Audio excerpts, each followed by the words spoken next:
Halo guys, salam sejahtera. Terima kasih masih berada di channel ini. Bagi mereka yang baru bergabung di channel ini, silakan subscribe, like, comment, share supaya Anda tidak akan ketinggalan info-info yang saya akan sampaikan di channel ini.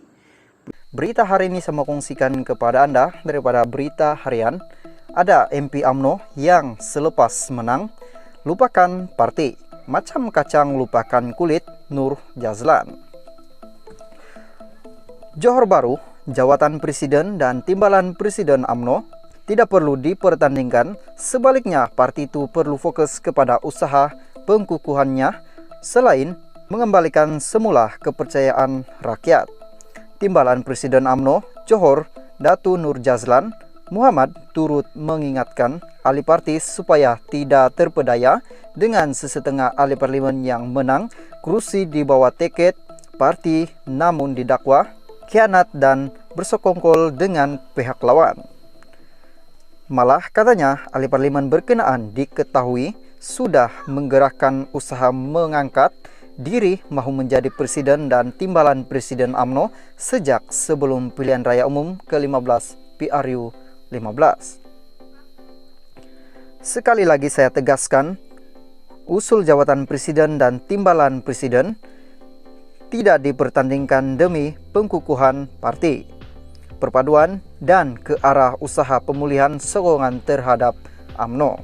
Saya nak ingatkan ahli UMNO supaya tidak terpedaya dengan setengah ahli parlimen parti yang menang bawah di tiket UMNO namun selepas menang melupakan parti, macam kacang lupakan kulit. Bukan saja ada yang melompat, malah lebih teruk khianat kepada parti dengan bersekongkol dengan Tun Dr. Mahathir Muhammad dan Tan Sri Muhyiddin Yassin sebelum ini. Baik, kita fokuskan kepada macam mana nak kukuhkan kembali UMNO dan mengembalikan semula kepercayaan rakyat selepas parti difitnah teruk selama ini. Lagipun dengan kedudukan Datuk Sri Ahmad Zahid Hamidi sebagai timbalan Perdana Menteri dan Menteri Pembangunan Desa dan Wilayah, ia adalah platform terbaik untuk mendekati dan membina semula keyakinan penduduk luar bandar terhadap keupayaan UMNO membela rakyat. Katanya dalam kenyataan hari ini. Minggu lalu, Ahmad Zahid dilaporkan berkata, sama ada jawatan presiden dan timbalan presiden UMNO dipertandingkan atau tidak. Biarlah perwakilan yang menentukannya. Bercakap dalam program Bual Bicara bertajuk Politik, Apa Untung Pada Negara, Presiden UMNO itu dilaporkan mengakui beliau seorang yang demokratik. Jadi, saya seorang yang demokratik, saya arahkan kepada perwakilan untuk menentukan. Katanya dalam program Bual Bicara itu. Dalam pada itu, Nur Jazlan turut mempersoalkan siapa calon yang mahu diangkat menjadi presiden dan timbalan presiden jika dua jawatan itu dipertandingkan pada pemilihan UMNO yang dijangka diadakan pertengahan tahun ini. Kalau nak buat pertandingan pun, kita nak angkat siapa jadi presiden? Timbalan presiden baru, kita nak harapkan orang pengecut yang paling awal lari lintang pukang selepas UMNO kalah pada PRU 14 dulu, atau kita nak bergantung kepada orang yang gagal jadi Perdana Menteri ke-9, atau kita nak serahkan nasib parti kepada orang yang sibuk jadi broker yang selama ini nak jual marwah UMNO kepada parti lawan.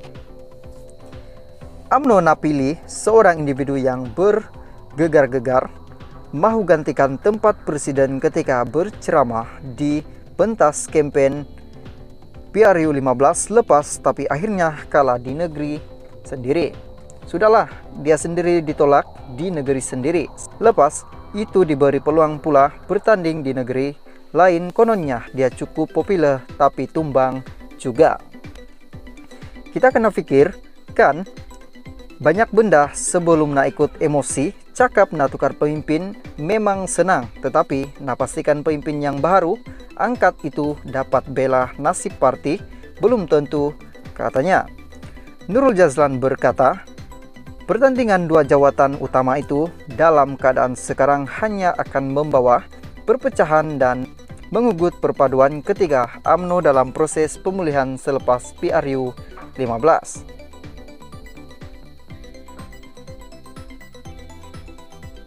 Halo guys, salam sejahtera. Terima kasih masih berada di channel ini. Bagi mereka yang baru bergabung di channel ini, sila tekan subscribe, like, comment, share supaya Anda tidak akan ketinggalan info-info yang saya akan sampaikan di channel ini. Berita hari ini saya mengungsikan kepada Anda daripada Sinar Harian. Bersatu, hantar notis kosongkan 4 kursi bekas MP Bersatu. Kota Kinabalu, Parti Pribumi Bersatu Malaysia Bersatu menghantar notis kepada Speaker Dewan Rakyat bagi memastikan bekas 4 ahli parlimen Sabah Bersatu yang bertanding pada pilihan raya umum ke-15 PRU 15 di bawah logo Gabungan Rakyat Sabah GRS mengosongkan kursi mereka. Naib Presiden Bersatu Datuk Seri Dr. Ronald berkata, notis itu adalah bagi memastikan bahawa telah berlakunya kekosongan luar jangka dalam kalangan ahli Dewan Rakyat menurut perkara 49E 3 Perlembagaan Persekutuan. Melalui surat bertarikh 3 November 2022 daripada Setiausaha Badan Pemimpin Bersatu Sabah kepada Tan Sri Muhyiddin Yassin, Presiden Bersatu telah mengesahkan bahawa keempat-empat ahli Dewan Rakyat tersebut adalah antara calon yang akan bertanding pada PRU 15 sebagai anggota Bersatu. Keahlian mereka dalam GRS adalah sebagai anggota Parti Bersatu, katanya dalam kenyataan pada Kamis. Ronald yang juga Ketua Badan Pemimpin Bersatu Sabah berkata, kenyataan pengurusi GRS yang juga pengurusi Bersatu Sabah ketika itu Datuk Seri Haji Jinor pada 2 November 2022 turut mengumumkan bahawa terdapat 6 calon daripada Parti Bersatu akan mewakili GRS untuk bertanding dalam PRU 15. Bagaimanapun, pada 10 Desember 2022, Datuk Seri Haji Jinor telah membuat satu kenyataan media yang menyatakan bahawa kesemua pemimpin Parti Bersatu Sabah telah keluar daripada parti itu. Keempat-empat ahli Dewan Rakyat tersebut adalah Datuk Armizan Muhammad Ali, Parlimen Papar, Khairul Firdaus Akbar Khan, Batu Sapi, Datuk Jonathan Yassin Ranau, dan Datuk Mat Bali Musa Sepitang.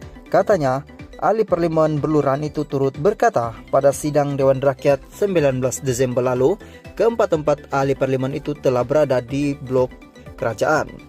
Tindakan menyertai dan duduk di blok ini tidak menyokong Parti Bersatu yang diterajui oleh Tan Sri Muhyiddin Yassin. Merangkap Presiden